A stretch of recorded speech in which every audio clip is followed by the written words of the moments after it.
Greetings, friends. I'm just giving my thoughts, trying to summarize an interaction I had with about 5 or 6 people on Facebook 2 weeks ago. They were basically SJWs, or most of us know how SJWs are. This is something that's been talked about for some years now, like Sargon of Akkad made his channel originally doing that. Sorry if the audio sounds kind of weird. I sort of was walking slowly there, but I'll try to keep the audio steady. I don't want to read this whole Facebook exchange because that would be unnecessary and a little too long-winded, but I just wanted to think, like, what are the main things I can take away from that experience. Not all of you are going to want to know everything about how an SJW thinks because they make certain assumptions. I mean, they're basically like an NPC. This chick commented about the Don Cherry, and this chick, I don't know her, so I was just kind of being a troll. But it's funny because you post stuff on Facebook, people think it's their private world, their private little bubble. But no, you're actually sharing that with the world. I don't mean to be rude and imposing. I mean, I guess I sometimes am. Normally I wouldn't. I would leave people alone. I'm not a crazy person that goes around constantly messaging random people I don't know on Facebook. But I may do it maybe twice a year, maybe once every 6 months. Just every now and then. Because honestly, you see all these people, their links and their profiles just sort of pop up to you because of friends of friends, or just who knows, just all these different ways. You are surrendering yourself to the open forum on Facebook. It's just socially it's more accepted to treat Facebook more private, but sometimes I might just post something on something someone's written. This chick was criticizing Don Cherry, calling him racist.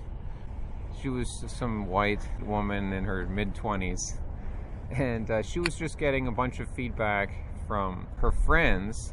76 people liked that comment, and then there were at least a dozen comments from a selection of men and women, I guess in the same age range, like younger men and women, and white men, Filipino-looking men, an Asian woman, a black woman, and in the thread of comments, and giving her kudos. She said that she liked hockey and was a fan of Don Cherry's through her life, but still, this couldn't pass. She had to draw the line here because, as she said, she had a very diverse group of friends, so she's going to have to, let her thoughts known. But she was getting all this positive feedback, and one person even asked her, like, girl, this is so great, like, can I share this? And then the girl who wrote it, she said sure. She even made some comment like, well, if there's going to be any negative feedback, then let that happen. Like, that's not exactly what she said, but she said something to that effect, like, well, if there are any disagreements, well, I guess let them come. So I saw that on the thread, so I wasn't just like totally not considering messaging a random person for no reason. Like, there was a specific reason. But people might say I'm a creep for looking at a random person's Facebook profile, but I think you've probably done it too at some point or another. My psychology is that every now and then I don't give a fuck. Like, I'll respond to something. I'll just like message someone that and like, she was annoyed that I was doing that because she was like, who the fuck are you? But the thing is, I did, and I was trying to be polite, but I just rephrased what Don Cherry said. Like, I just wrote out the verbatim what he said, and then I gave basically what I said in my video. Don wasn't doing the wrong thing. He could have been maybe a bit more articulate, and for me, the poppy thing was sort of beside the point. I don't care about the poppy. So I was just rephrasing that to them and saying he was right. The truth is going to offend some people, and don't get upset all the time just because it's an accurate statement, or you can debate it. But there were so many things said and so many accusations thrown my way about me being racist, and I tried to stay polite for the most of it. I was just arguing my point back and forth, but none of them could debate. It was all women. The hatchling is there to wear you down, but the problem is they've been indoctrinated, so they're just NPCs basically. So you can take on 12 of them at a time in a debate, and you won't have a problem if you've done even a half-ass amount of homework. You'll be able to take these people on because they don't do their homework. That's all it is. A hatchling hasn't done its homework, because whether it's an actual young person or it's just like a young person in the sense of like they've never really done much research on the subjects they claim to be talking about. Don't expend your energy needlessly. Pick your battles, obviously. I'm not saying it's good to always engage with these people, but tactically, I don't feel bad that I got into this exchange with them, because I think I might have turned a few screws. 2 or 3 women taking me on intensely in multiple paragraphs, and the white male friends, they only offered short moral support before ducking out of the exchange. And their moral support was to shame me and to say, bro, like, I can't believe you're even thinking that. I worry about people like you.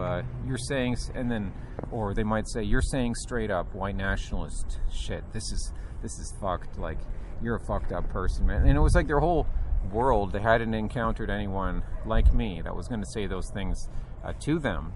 So that was one thing I noticed, is that the white males, they offered some quick moral support in relatively short, like 1-liner, 2-liner messages. But it's like something deep down inside. They know, like, okay, let's not get into a debate with this guy. Men can make a better judgment in terms of an intellect, like whether to get into an intellectual argument, whether to get into a debate with someone. More men are going to be able to make a more cool-headed call. And this is more than just one case. It's showing you a wider pattern, I think, to some degree. The women are willing to go on in these multiple paragraphs. They are the old ones that got sucked into debating me. And I'm not going to back down from these people, because these people are what Morgoth would call hatchlings. That's more or less, maybe not the perfect term to describe them, but they're hatchlings because they are like little chicken chicks out of the egg. And as Morgoth says, their purpose is to wear you out. They don't really care about debating. They're there to just wear the opponent down. And they believe in what they've been taught. They identify with what they believe on an emotional level. It gives them emotional good feeling and togetherness, and it's inclusivity for them is real. Like, they probably do have many friends. They probably are more social people. Maybe I'm reading into this too much, but women are going to be more social than men, and you see that on Facebook. Like, Facebook is more feminine than YouTube, or at least it was. YouTube is obviously fucked now, but that's how it was. I mean, and Facebook was blue, cool color, and YouTube was a red, more masculine color, because it's more like fire. That's silly to think that just having the last word means that you won the argument. It doesn't, obviously, but I was calmly and coolly, well, to a point, I started to call them out on their bullshit, but I didn't get really into too much personal stuff. At the end, I was accusing them of being anti-white, which they are, so they didn't like that. But then the chick's even saying, like, calling me pro-white, like those are the exact words she used, pro-white. So, okay, so basically, if you're pro-white, if you're for your own people, then you are a racist. So it's so fucked. Like, these people, like, if they took that same type of thinking and they applied it to like a different group of people, then it's like, oh no, then in their mind that doesn't apply anymore. So basically, they're like suicidal white people. Like the white males, like, I looked at some of their profiles just to see, like, they do look different. Not all of them look like goofy looking people. Some of them did, though. One guy looked more or less normal enough. I don't know what these guys are doing, like, believing this stuff at their age, which is probably in the mid to even, late 20s. And if you haven't started to clue into this sort of stuff by that time, like, that's not looking good for you. But maybe some of them, they know on a deep level, they go along with the system because they live in a feminized world where they don't want to offend their girlfriend, or they don't want to offend their people at work. So for better or for worse, they can't open their mind about this kind of thing. And I'm not saying all girlfriends, but that certain girlfriend, the lefty girlfriend, who a lot of women they're gonna set to that default. If your views aren't known from the beginning, then maybe it might be difficult bringing up those views later on, once you've been together with her. And then, I'll never back down from you unless the exchange goes on and on for like a week, and then I've determined that, wow, it's like you're really fucked up. Because certain people, like on YouTube, if someone's trying to troll me, it'll be different. I just won't engage with them because YouTube's different. But like, I knew how these people might react, so that's how you can be a good troll. And I was just trolling, but I wasn't trying to be like an exceptionally bad troll. I was just like a mild troll. And one of the reasons I wanted to question them is because they were like so emotionally circle jerking and congratulating each other, and with this negativity thrown in about how these people, and just this complete utter distaste of white Canadians. The thing is, utter distaste for history too. This is another takeaway for me. I was trying to talk to them about history, and don't you guys have any sense of like the last 2,000 years or the need for a moral order? No, and then she thumbed her nose at that. I mean, they all do by default, and they believe colonialism was entirely bad. I mean, I believe it had its bad things. It had its positives. It wasn't perfect for Africa. It did change Africa in some ways, which I would argue are positive, and in some other ways created other problems. But to think that it's like 100% bad, they think Canada should be giving up all of its stuff to, surrendering to indigenous people in the sense, like morally surrendering completely. And I was just like, well, yeah, we did bad things in the past, but so did native people. I mean, they scalped each other and warred with each other.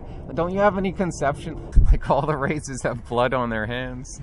How programmed and blind must you willingly be to not acknowledge that? Do you think things were great in Africa for centuries? Or in anywhere? It doesn't matter what you choose. Like China, like Europe. Very high chance of being a slave in many of these societies, historically speaking. It was like this open disregard for that. And that I found fascinating. They weren't willing to consider history and consider what it could teach for us.